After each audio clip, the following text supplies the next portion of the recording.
You know how it is. You pick up a massive, epic book, and you're so tempted to just skip the preface and dive right into the action.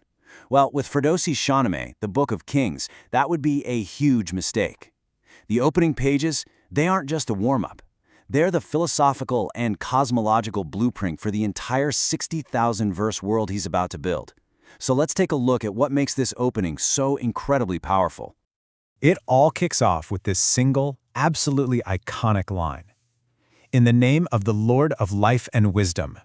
Now, this isn't just some standard prayer. For Ferdowsi, these two ideas, life or John, and wisdom, khirad, are the absolute highest concepts the human mind can even begin to grasp.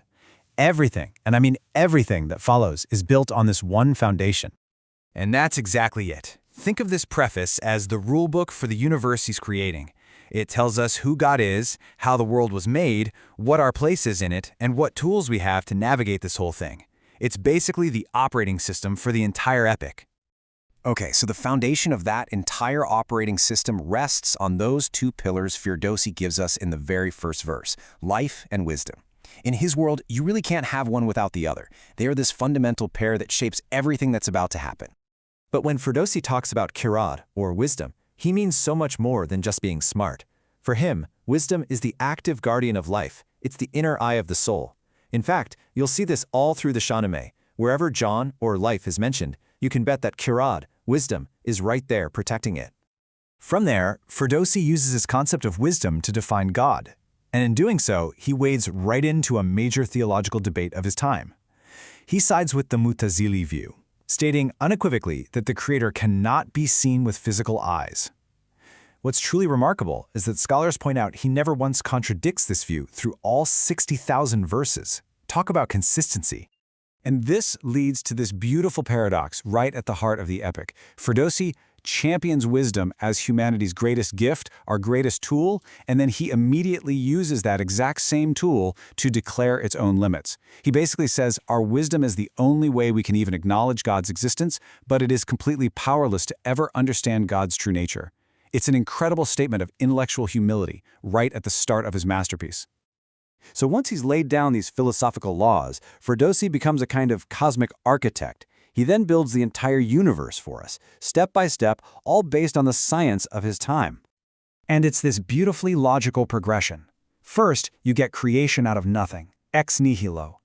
Then come the fundamental building blocks, the four elements.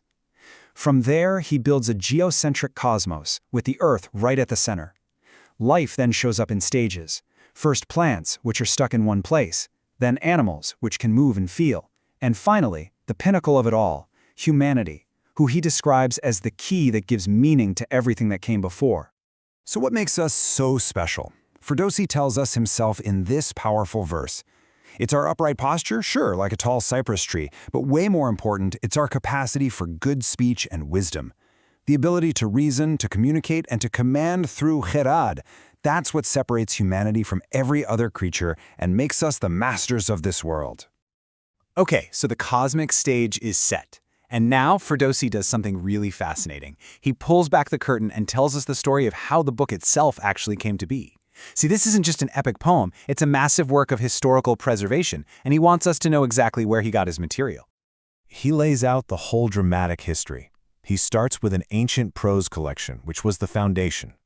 Then he honors the poet Daqiqi, who started this project but was tragically murdered. And finally, he details his own staggering 30-year commitment and the very practical advice he got to dedicate it to a king just to make sure the work would survive for future generations. Now, this brings us to a little bit of scholarly detective work. Tucked into this whole preface is a section praising the prophet and his family. But for centuries, scholars have been asking, did Ferdowsi actually write this part?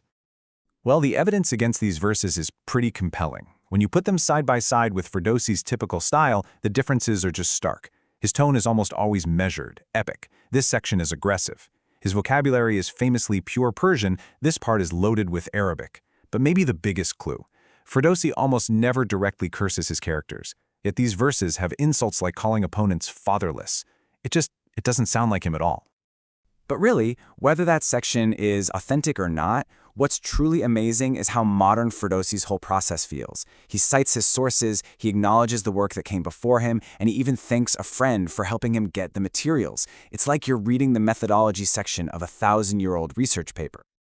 All right, let's bring all this together. Why would Ferdowsi spend so much time on philosophy and cosmology and methodology before we even meet the first king? Well, it's because he's setting up the moral and physical laws that are going to govern every single character in his epic. These are the rules of the game. He's telling us the universe is orderly, it's not chaotic. He establishes wisdom as the ultimate guide and protector. He makes it crystal clear that true power comes from knowledge. He sets up that timeless conflict between good and evil, and he implies that every hero and villain from here on out will be judged by these core principles. In the end, that's what this grand opening is all about. It's the user manual for the Shahnameh. Ferdowsi literally hands us the keys to his creation, showing us a world founded on divine logic and purpose. A world where the greatest tool for survival and for virtue is the human mind. It really makes you think, doesn't it? The next time you pick up a classic, maybe don't skip that intro. You might just find the entire blueprint for the world you're about to step into.